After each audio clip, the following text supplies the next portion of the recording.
누가복음 1장 26절부터 38절에 있는 말씀까지 다 같이 읽습니다. 여섯째 달에 천사 가브리엘이 하나님의 보내심을 받아 갈릴리 나사렛이란 동네에 가서 다윗의 자손 요셉이라 하는 사람과 약혼한 처녀에게 이르니 그 처녀의 이름은 마리아라. 그에게 들어가 이르되 은혜를 받은 자여 평안할지어다. 주께서 너와 함께 하시도다 하니 처녀가 그 말을 듣고 놀라 이런 인사가 어찌함인가 생각하매 천사가 이르되 마리아여 무서워하지 말라. 네가 하나님의 은혜를 입었느니라. 보라 네가 잉태하여 아들을 낳으리니 그 이름을 예수라 하라. 그가 큰 자가 되고 지극히 높으신 이 아들이라 일컬어질 것이요 또 주 하나님께서 그 조상 다윗의 왕위를 그에게 주시리니 영원히 야곱의 집을 왕으로 다스리실 것이며 그 나라가 무궁하리라. 마리아가 천사에게 이르되 나는 남자를 알지 못하니 어찌 이 일이 있으리이까. 천사가 대답하여 이르되 성령이 내게 임하시고 지극히 높으신 이의 능력이 너를 덮으시리니 이름으로 나실 바 거룩한 일은 하나님의 아들이라 일컬어지리라. 보라 내 친족 엘리사벳도 늙어서 아들을 배었으니라. 본래 임신하지 못한다고 알려진 이가 이미 6달이 되었나니 대저 하나님의 모든 말씀은 능하지 못하심이 없느니라. 마리아가 이르되 주의 여종이 오니 말씀대로 내게 이루어지다음에 천사가 떠나가니라. 아멘. 이번 한 주간은 이제 성탄 주간이 되겠습니다. 본문에서 하나님께서는 천사를 마리아에게 보내서 마리아에게 예수 그리스도의 잉태를 그렇게 알리는 그 사건이 기록되고 있습니다. 본문 26절 말씀 다시 한번 읽어보도록 하겠습니다. 여섯째 달에 천사 가브리엘이 하나님의 보내심을 받아 갈릴리 나사렛이란 동네에 가서, 여기서 여섯째 달 그 말은 이제 세례 요한의 어머니 엘리사벳이 이제 임신한 지가 여섯째 달이 되었다 그 말입니다. 그때에 하나님의 보내심을 받은 천사 가브리엘이 이제 마리아에게 찾아온 것입니다. 그러면 마리아는 어떤 여자였습니까? 그녀는 갈릴리 나사렛이라는 이 동네에서 조용히 살고 있는 그런 순진한 시골 처녀였습니다. 그리고 27절 보면은 그녀는 다윗의 자손 요셉이라는 사람과 정혼한 관계였다 이렇게 말합니다. 이 정혼은 쉽게 우리식으로 표현하면은 약혼한 그런 여인입니다. 그런데 이런 마리아에게 가브리엘 천사가 나타나서 이렇게 말씀합니다. 28절 말씀 또 다시 한번 읽어봅니다. 그에게 들어가 이르되 은혜 받은 자여 평안할지어다. 주께서 너와 함께 하시도다 하니. 하나님은 가브리엘 천사를 통하여서 이렇게 말씀합니다. 은혜 받은 자여, 은혜 받은 자여. 또 30절 말씀에도 그러지요. 천사가 이르되 마리아여 무서워하지 말라. 네가 하나님께 은혜를 입었느니라. 하나님께 은혜를 입었다 이렇게 말씀하고 있습니다. 그러면 은혜가 무엇입니까? 아무런 자격이 없는 자에게 베풀어 주시는 하나님의 호의, 또 하나님의 사랑을 은혜라 이렇게 말할 수 있습니다. 그렇다면 하나님께서 아무런 조건 없이 일방적으로 마리아에게 베풀어 주시는 하나님의 은혜가 무엇인가요? 마리아가 하나님께로부터 받은 그 은혜의 내용이 무엇인가요? 오늘 31절 말씀부터 33절까지 한번 읽어봅니다. 보라 내가 잉태하여 아들을 낳으리니 그 이름을 예수라 하라. 그가 큰 자가 되고 지극히 높으신 이의 아들이라 일컬어질 것이요 주 하나님께서 그 조상 다윗의 왕위를 그에게 주시니라. 영원히 야곱의 집을 왕으로 다스릴 것이며 그 나라가 무궁하리라. 마리아야, 네가 이제 임신하여 아들을 낳을 것인데 그 이름을 예수라 하라 이렇게 말합니다. 예수라는 이름의 뜻은 자기 백성을 저들의 죄에서 구원할 자, 바로 그런 의미입니다. 자기 백성의 그들의 죄에서 구원할 자, 자기 백성을 죄에서 구원할 그 예수가 그러면 누구라는 말씀입니까? 지극히 높으신 이의 아들. 여기에서 지극히 높으신 이는 바로 하나님을 말씀합니다.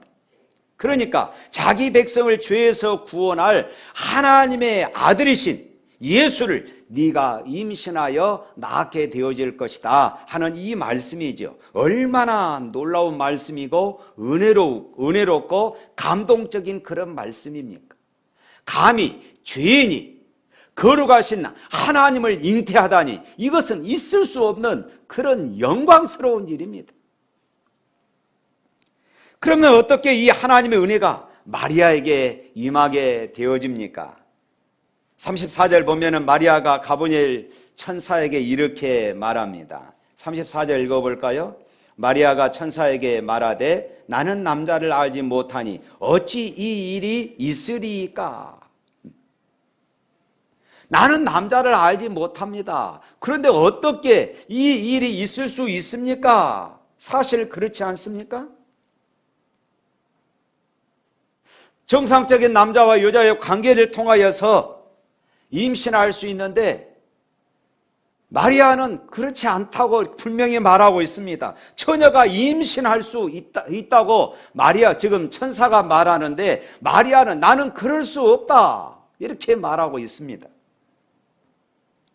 천사가 이렇게 말합니다. 35절 말씀 다 같이 읽어봅니다. 천사가 대답하여 이르되 성령이 내게 임하시고 지극히 높으신 이의 능력이 너를 덮으리니 이름으로 나실 바 거룩한 일은 하나님의 아들이라 일컬어지리라. 할렐루야. 성령으로 말미암아 되어집니다. 할렐루야. 그렇습니다. 예수님은 성령으로 말미암아 잉태하셨습니다. 남자와 여자와의 성적인 관계를 통하여 태어나신 분이 아닙니다. 만일 그렇게 된다면은 아담의 온제가 계속해서 이어져서 태어나실 예수님은 죄인이 되어진 거예요. 온제를 가지고 태어난 것입니다. 죄인이 죄인을 구원할 수가 없는 것이에요. 마리아는 은혜를 받은 자입니다. 생각해 보십시오. 영원히 야곱의 집에서 왕노릇 하실 하나님의 아들을 잉태하여 낳는다는 것, 이것은 정말로 엄청난 일입니다. 더군다나 마리아는 예루살렘에 사는 사람도 아닙니다. 당시 예루살렘에는 마리아보다 훨씬 더 신앙이 깊고 또 인격도 더 풍성한 그런 사람이 얼마든지 있을 수 있습니다. 그런데 마리아는 갈릴리 나사렛이라는 동네 출신입니다. 시골 처녀예요. 오죽하면 사람들이 예수님을 비하할 때에 이렇게 말했습니다. 갈릴리에 무슨 선한 것이 나겠느냐. 그만큼 그 지역은 낙후되고 아주 시골이다는 그런 의미입니다. 그런데 이런 시골 처녀에게 하나님의 아들이 태어난 것입니다. 지극히 높으신 이의 아들이 태어난 것입니다. 정말로 마리아는 은혜를 받은 자입니다. 그러면 마리아만 은혜를 받은 자입니까? 아닙니다. 오늘 이 자리에 앉아 있는, 그리고 이 시간도 가정에서 또 실시간으로 예배드리는 우리 모든 샘물 가족들이 하나님의 은혜를 받은 자임을 믿습니다. 이 은혜라는 것은 하나님께서 하나님 편에서 일방적으로 우리에게 베풀어 주시는 것입니다. 하나님께서 저와 여러분들에게 일방적으로 베풀어 주신 은혜가 얼마나 많습니까? 우리의 구원을 한번 생각해 보십시오. 여러분들의 구원이 여러분들의 자신들로부터 시작되었다고 생각하십니까? 아닙니다. 구원은 전적으로 하나님의 은혜이고 하나님의 선물인 것을 믿으시기를 바랍니다. 에베소서 1장 3절부터 6절까지 보면은 하나님께서 우리에게 주시는 그 은혜가 신령한 복이고 그 신령한 복이 얼마나 우리에게 풍성한가를 그렇게 설명하고 있어요. 에베소서 1장 4절부터 5절 말씀 한번 읽어보도록 하겠습니다. 곧 창세전에 그리스도 안에서 우리를 택하사 우리로 사랑 안에서 흠이 없게 하시려고 그 기쁘신 뜻대로 우리를 예정하사 자기의 아들들이 되게 하셨다. 신령한 복이 무엇이냐? 창세전에, 저와 여러분들을 창세전에 하나님의 기쁘신 뜻에 따라서 택해 주셨다. 할렐루야. 저 사람이 예수 잘 믿을 것 같다, 저 사람이 인격이 아주 훌륭할 것 같다, 이것이 아닙니다. 하나님의 기쁘신 뜻에 따라서 그냥 택하셨어요. 이것이 신령한 복이라고 지금 사도 바울은 말하고 있습니다. 왜 하나님께서 우리에게 이런 신령한 복을 우리에게 주셨느냐? 에베소 1장 6절 말씀에 이렇게 말하고 있습니다. 또 한번 읽어봅니다. 이는 그 사랑하시는 자 안에서 우리에게 거저 주시는 바 그 은혜의 영광을 찬미하게 하려는 것이라. 할렐루야. 우리에게 거저 주시는 그 은혜의 영광을 찬양하도록 그렇게 하셨다는 것입니다. 왜 하나님이 여러분을 구원한지 아십니까? 여러분의 행위와 상관없이, 아무런 조건 없이 거저 주시는 그 은혜의 영광을 마음껏 찬양하도록 하기 위해서인 줄로 믿습니다. 또 에베소 1장 7절 말씀 또 읽어봅니다. 우리가 그리스도 안에서 그의 은혜의 풍성함을 따라 그의 피로 구속 곧 죄사함을 받았으니, 우리가 예수의 피로 말미암아 구속 곧 죄사함을 받은 것, 이것을 은혜의 풍성함이다, 이렇게 말씀합니다. 사랑하는 성도 여러분, 여러분은 그 은혜의 영광이 무엇인 줄 아십니까? 그 은혜의 풍성함을 아십니까? 죄로 말미암아 마땅히 죽어야 할 우리들이었습니다. 그런 우리들에게 우리의 죄를 용서하여 주시고 우리를 구속하여 주셔서 하나님의 자녀, 그리고 하나님을 아빠라 부르도록 하신 것, 이 엄청난 은혜를 우리에게 주신 것입니다. 사랑하는 성도 여러분, 마리아만 은혜 받은 자입니까? 아니에요. 오늘 저와 여러분들도 이런 엄청난 은혜를 받은 자인 줄로 믿습니다.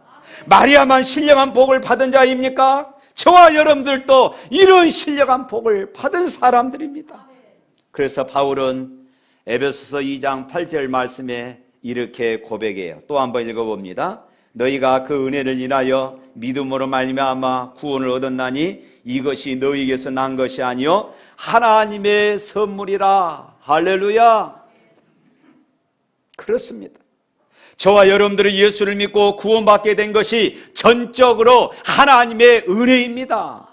지금까지 살아온 모든 것이 하나님의 은혜입니다. 지금까지 연약하지만 믿음을 지키며 살아온 것이 주님의 은혜입니다.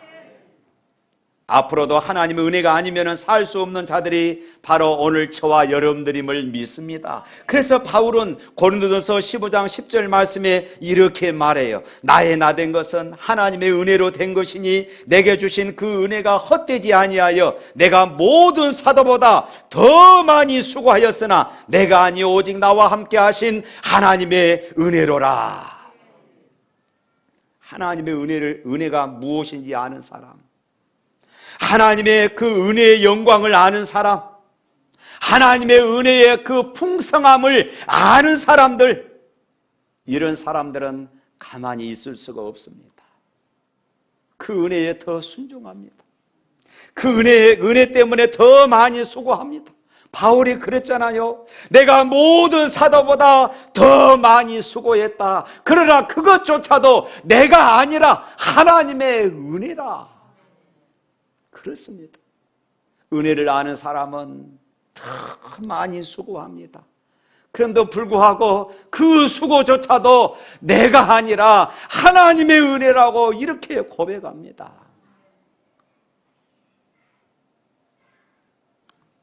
또 간증을 하게 되어집니다. 3주째 연속 제가 간증을 하게 되어지는데 어느 교회 장로님의 간증입니다. 이분은 제가 교육전사 때 그곳에 집사로 계셨는데 이제 장로가 되어서 수고하신 분이신데 교육전사 때 만났다가 이제 만났으니까 30여 년 만에 이제 처음 만나게 되었죠. 이분은 지금 학원 차량을 운전하고 계십니다. 우리 교회 옆에 학원에 학생들을 수송하기 위해서 차량을 우리 교회에다가 주차하고, 그리고 화장실이 급해서 우리 교회에 들어왔다가 아프리카 탄자니아 사진들을 노비에서 보고 그곳에서 제 얼굴을 발견하게 되어진 것입니다. 그래서 저랑 만나게 되었고 그 뒤 종종 목양실에 들어와서 차를 마시며 저랑 그동안 살아왔던 이런 이야기들을 나누게 되었습니다. 그러던 중에 아프리카 선교 이야기를 하게 되었고 당신도 선교지에 예배당을 짓고 싶은 마음이 꿀떡 같던데 목사님 죄송한데 돈이 한 푼도 없습니다. 그러시더라고요. 이분은 사업을 하셨던 분이신데 부도 이후에 이제 통장에 잔고가 하나도 없고 그럼에도 불구하고 매일매일 하나님이 일용할 양식을 주셔서 감사하다며 저에게 그렇게 이야기하시는 것이었습니다. 이분은 과거 하이샷이 창호 사업을 했습니다. 그리고 돈도 많이 벌었어요. 그런데 부도가 나서 하루아침에 살고 있던 집까지 다 빼앗기고 쫓겨나야 했습니다. 그렇게 하루아침에 인생 밑바닥을 살게 된 것입니다. 그럼에도 불구하고 신앙을 놓지 않고 믿음을 굳건히 지켜서 이제 교회 장로까지 되었습니다. 그러던 중에 텔레비전에 인생극작이라는 그런 프로그램을 보게 되었는데 그곳에 순천 승주군 나간 산골에 사는 한 가정이 방송이 되었다고 그럽니다. 당시에 초등학교 3학년 세 여자 쌍둥이와 그리고 남자 동생과 그리고 할머니가 그렇게 살고 계셨습니다. 어머니는 집을 나가 버리셨고 아버지는 순천에서 돈을 번다고 순천에서 살고 있다고 합니다. 이 가정을 텔레비전 이 프로그램을 통하여 보면서 마음의 감동이 왔다는 것이에요. 내가 이 가정을 도와야 되겠다. 주소도 모르지만은 학용품을 사고 아이들이 좋아하는 그런 또 과자 부스러기들을 사들고 무작정 시골 학교로 찾아가서 그곳에서 이들이 살고 있는 주소를 찾아내 그 집까지 찾아갔습니다. 찾아가는데 산동네 막다른 마을, 버스가 들어가면 이제 마지막 더 이상 들어갈 수 없는 그런 종점에서 살고 있었습니다. 그때부터 이 장로님은 주일날 난예배가 끝나면 교회에서 점심 식사를 하고 눈이 와서 미끄러워 갈 수 없을 때는 제외하고 매 주일 오후 주일학교 공과를 가지고 가서 성경을 가르치고 결국 내 아이들이 예수님을 영접하게 되었고 절에 다니시던 그 할머니도 결국 예수님을 영접하게 되었습니다. 할렐루야.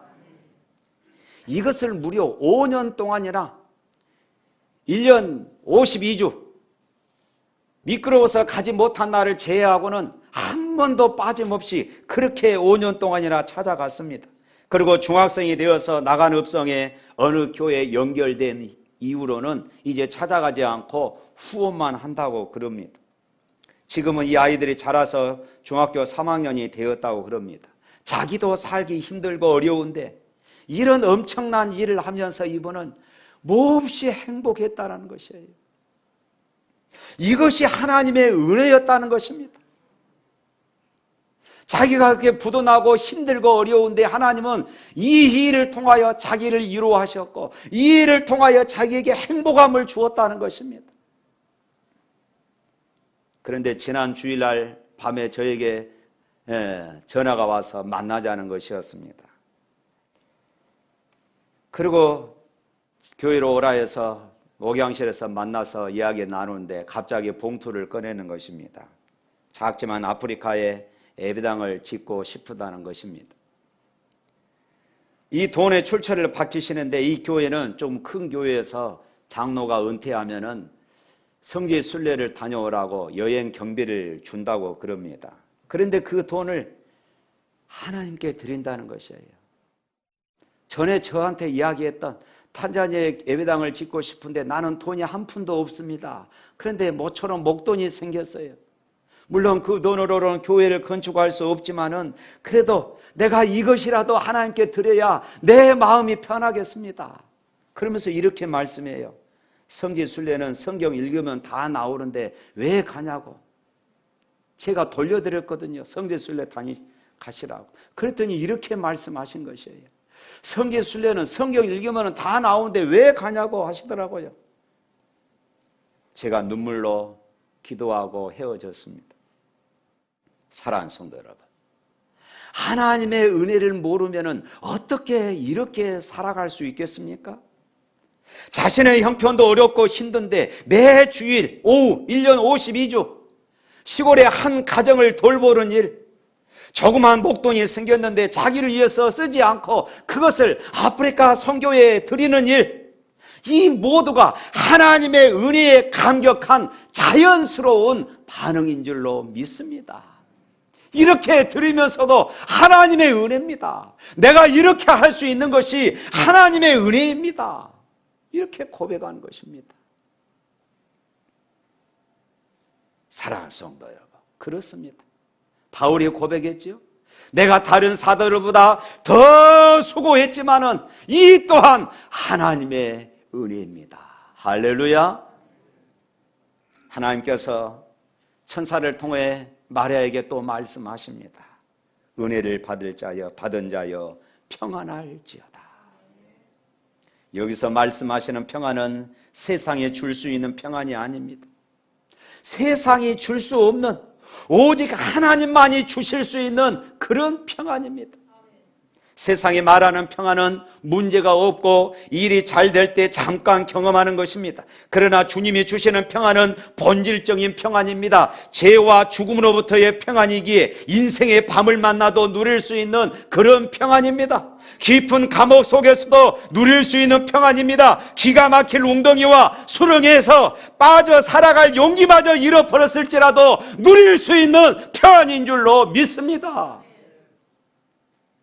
사업에 실패했어도 누릴 수 있는 평안, 주님이 주시는 평안인 줄로 믿습니다. 우리 주님의 최대의 관심은 평안입니다. 그런데 이 평안은 아무나 누리는 것이 아니에요. 은혜를 받은 사람만이 누릴 수가 있습니다. 평안은 은혜의 결과입니다. 은혜 받은 자에게 주어지는 하나님의 선물이 바로 이 평안인 것입니다. 사랑하는 성도 여러분, 평안하기를 원하십니까? 평안을 누리기를 원하십니까? 평안의 축복 속에 인생을 살기를 원하십니까? 은혜를 사모하시기를 축원합니다. 하나님이 여러분에게 거저주시는 그 은혜를 거절하지 마시고 사모하시기를 바랍니다.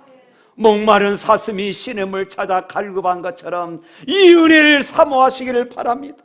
그러면 여러분은 죄와 죽음의 법에서 해방되어 주님의 주시는 평안의 축복을 누릴 수 있음을 믿습니다. 다음으로 은혜 받은 자여 평안할지어다. 주께서 너와 함께 하시도다. 주께서 너와 함께 하시도다. 마리아는 깜짝 놀랐습니다. 주께서 너와 함께 하신다는 이 말씀 때문이었습니다. 우리는 사실 이 말씀을 너무 자주 듣고 임마누엘, 오순절 마가 다락방 이후에 신약시대는 성령이 언제나 우리와 함께 하신 줄로 믿습니다. 그래서 별로 감동이 없어요. 그렇지만 당시에는 거룩하신 하나님께서 어떻게 죄인된 사람과 함께 하실 수 있는가? 이것은 아주 특별한 사람들, 그런 사람들에게만 해당되는 그런 말씀이었는데, 아주 미천한 마리아에게 하나님이 내가 너와 함께 하신다 이 말씀을 들었을 때에 마리아는 깜짝 놀란 것이에요. 어떻게 거룩하신 하나님이 미천한 나와 함께 하실 수 있단 말인가? 사랑하는 성도 여러분, 하나님이 우리와 함께 하십니다. 하나님이 나와 함께 하신다는 이 믿음이 없이는 우리는 어떤 일도 할 수가 없어요. 하나님이 나와 함께 하신다는 이 믿음이 있을 때에 우리는 순종도 할 수 있고, 우리는 희생도 할 수 있고, 도전도 할 수 있습니다. 하나님이 함께 하신다는 믿음이 있어야 모든 원망과 불평에서 우리는 감사하고 찬양할 수가 있는 것이에요. 하나님이 나와 함께 하신다는 이 믿음이 있을 때에 우리는 사명도 감당할 수가 있는 것이에요. 성경을 보십시오. 아브라함이 어떻게 갈 바를 알지 못하고 고향 친척집을 떠날 수가 있었겠습니까? 내가 너와 함께하리라, 이 말씀 때문입니다. 요셉이 많은 어려움 속에서도 하나님과 사람과 환경을 원망하지 않고 그 좁은 길을 묵묵히 걸어갈 수 있었겠습니까? 하나님이 내가 너와 함께하리라, 이 말씀 때문이었습니다. 그래서 요셉의 일생을 보면은 하나님이 함께 하심으로 그가 형통하더라, 이 말씀이 반복되는 것을 보게 되어집니다. 모세가 애굽에 내려가 이스라엘 백성들을 바로의 손에서 구원할 수 있는 것도 내가 정녕 너와 함께 하리라, 이 약속의 말씀 때문이었습니다. 여호수아가 요단강을 건너가 가나안 땅을 정복할 수 있었던 것도 내가 너와 함께 하리라, 두려워하지 말라, 놀라지 말라, 이 말씀 때문이었어요. 그렇습니다. 아브라함이 믿음의 조상이 된 것도, 야곱이 이스라엘이 된 것도, 요셉이 위대한 하나님의 사람이 된 것도, 모세가 위대한 지도자가 된 것도 하나님이 나와 함께 하신다는 사실을 믿었기 때문입니다. 할렐루야. 사랑하는 성도 여러분, 주께서 너와 함께 하신다, 이 말씀은 기원이 아닙니다. 축원이 아니에요. 이것은 선언입니다. 주께서 나와 함께 하실 것이다 하는 이런 바람이 아니라 지금 너와 함께 하신다는 선언이에요. 주님은 지금 우리와 함께 계십니다. 마태복음 28장 20절 말씀에 볼지어다 내가 세상 끝날까지 너희와 항상 함께 하리라. 할렐루야.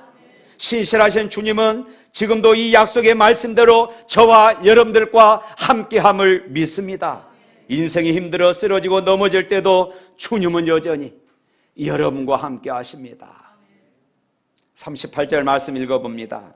마리아가 이르되 주의 여정이 오니 말씀대로 내게 이루어지이다 하며 천사가 떠나가니라. 천사로부터 아들을 낳으리라는 소식을 들었을 때 소시라치게 놀랐습니다. 그리고 무서워 떨었습니다. 그러나 하나님께서 자신을 통해서 이루실 놀라운 하나님의 그 은혜를 깨닫고 나서는 마리아가 이렇게 말합니다. 주의 말씀대로 되기를 원합니다. 주의 말씀이 이루어진다는 것을 그는 깨달았어요.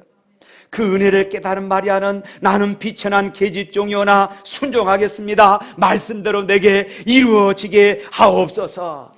그는 다른 이의를 제기할 수가 없었습니다. 그렇다면 나의 운명은 앞으로 어떻게 될 것입니까? 라고 묻지도 않았어요. 사실 이렇게 말한 것은 쉬운 일이 아니었어요.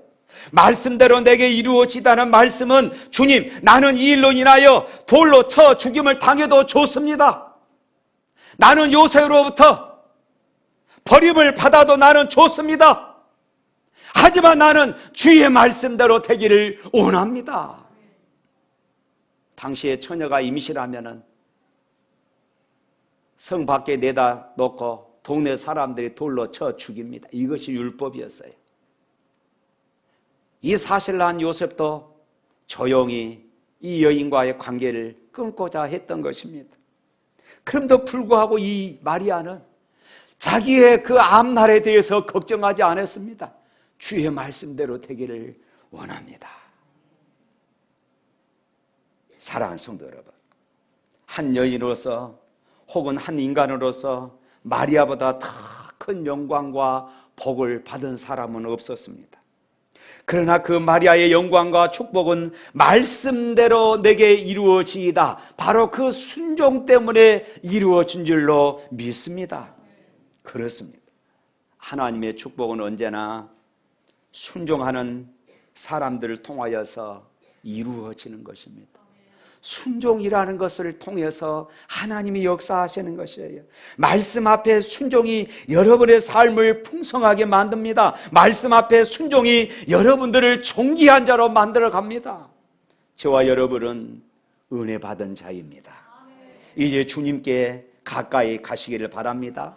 그리고 말씀을 붙잡고 순종하시며 승리하는 삶이 되시기를 축원합니다. 저와 여러분은 은혜 받은 사람입니다. 할렐루야.